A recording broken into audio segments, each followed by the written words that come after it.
For the first time ever, I am ending a year truly improved in every aspect of life. I got promoted, married my best friend, saved $20,000, and genuinely have felt the healthiest and happiest that I have in a long time. For someone with a history of making goals and not doing the work to achieve them and then feeling down on myself, this is a huge deal. It wasn't luck, it was the culmination of many different types of hard work that all came to fruition this year with one key strategy. If you are looking to grow, I'm going to break down how you can do the same in this next year. As a social worker, one of the highest achievements you can earn is getting an independent clinical license. And at the end of this year, I am sitting here with the letters LCSW after my name. Something I got frustrated a lot by whenever I was a new grad was seeing other people's success and being very cognizant of the fact that I was not there yet. The crucial mindset that gave me the freedom to actually pursue my professional achievements is that you cannot compare your ABC to someone else's XYZ. Everyone starts at a beginning point, whether you see their beginning or not, and it's really easy to feel overwhelmed by the distance between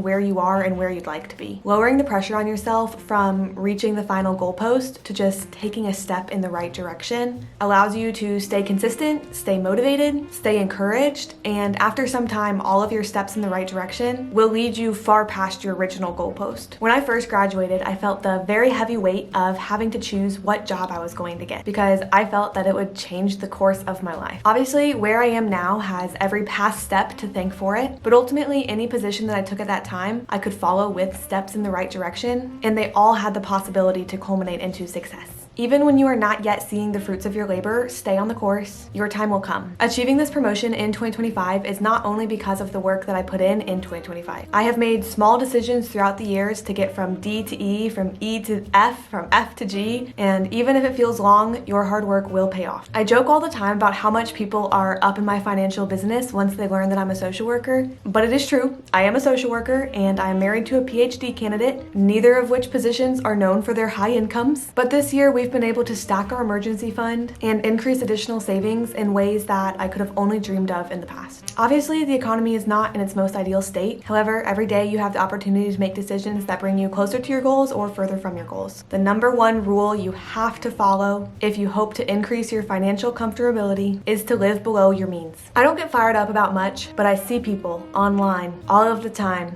complaining about the economy and saying insane things like a $200,000 annual income for 2 adults without any kids just isn't cutting it anymore. No matter how little you feel you make, there are people who make less and make it work. If you want to improve your financial comfort, you have to live like the people who make less than you. It can be so tempting once you get money, especially in the transition from like grad school to post-grad, getting a job and having adult money for the first time. So tempting once you get money to status signal with what you buy or to feel like you've made it to this lifestyle that you really want. Buying things they cannot afford is how people live paycheck to paycheck when they have enough money to not be needing to do that, when they have the option not to. If financial health is not a goal of yours, you do not have to listen to any of this. But if you want to grow your finances, let your finances grow without letting your lifestyle creep to eat it all up. Live below your means. It can be really frustrating thinking of all of the sacrifices that I have made. There are definitely times where I start to feel bitter at like things that other people have that I don't have, or luxuries that I see other people having but I tell myself no to. What helps is thinking that a few decades from now, if I'm doing very well, no one will be able to say I didn't work for it. Growth usually takes a bit of discomfort. If you want a deeper dive into the exact financial goals that I have achieved this year and want to see where I'm heading next year, turn your notifications on for my video that is posting tomorrow, which is a 2026 financial reset, going all into the weeds. I love being married. I love my husband.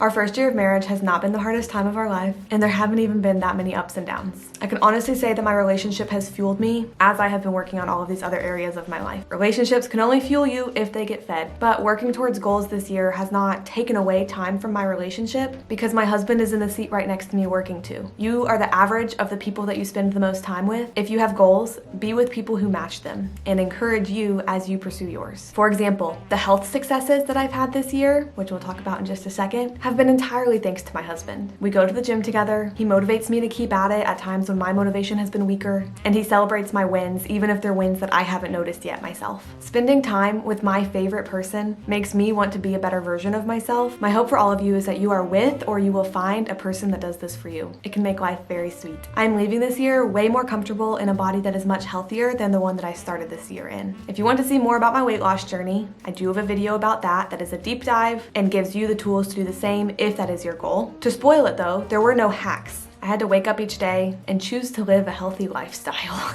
That is easier sometimes than it is others, but every decision that you make during a day can either point you closer towards where you want to be or is pointing you in the opposite direction. That doesn't mean that every single decision you make in a day has to be perfect, all pointing the same direction, but it does mean that you get to choose where your little steps take you. A year is going to pass either way, so you get to choose if you want your little decisions in the year to push you closer to where you'd like to be or continue on the same path that maybe you're not happy with. My non-negotiables when it has come to health this year has been getting enough sleep, fueling my body without consuming in excess, and lifting weights that have made my muscles strong. All of those things together have left me feeling so good in a way that I didn't know was possible at the beginning of this year. I feel great in my physical body, but more importantly, I feel really proud of myself for the strides that I have made. Happiness is so subjective, but I can honestly say that I am really happy and I have been really happy. But for me this year, I have not been focusing as much on if I'm happy, what things are making me happy, what I can do to make myself happier that I have in previous years. Instead, I've been living the life that I want to live, surrounding myself with people that I love, and feeling proud of myself for the hard work that I've put in. You are the least likely to find happiness when you're chasing it, but it will come to you as a side effect when you craft the life you want to live and stay true to yourself in that way. The mindset that made the biggest difference in my happiness this year has been to keep the promises that I make to myself. The space between who you are and who you want to be are the decisions that you make every single day. Choosing actions that point your arrow in the direction you want to go increases trust in yourself, increases pride in yourself, increases confidence in yourself, and pushes you to continue choosing those actions. It's this wonderful positive loop. It's a ride that once you're on, you'll never want to get off. In short, you may have many parts of your life that are outside of your control, but you also have many parts of your life that are fully within your control.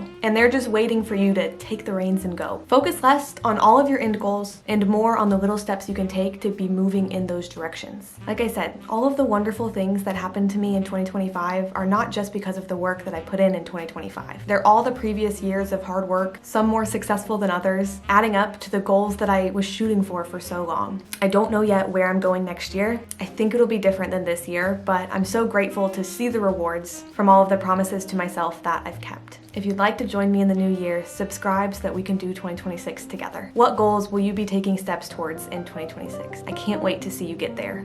See you next time.